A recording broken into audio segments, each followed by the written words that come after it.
అమ్మమ్మ చూడండి నడవద్దమ్మా కాదు మనం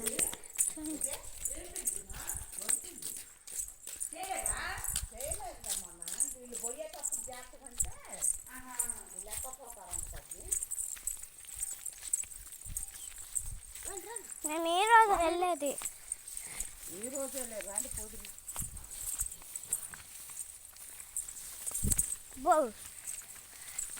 డాడీ రమ్మంటున్నాడు. మరి ఎప్పుడు చేస్తారు పిండి చక్రాలు చక్కలు అదేదో చక్క సరిపోయిద్దిగా. సార్ మమ్మీ నాకు ఇవ్వట్లేదు అవి ఏంటి అంటున్నారు నాకు స్నాక్స్ పెట్టట్లేదు.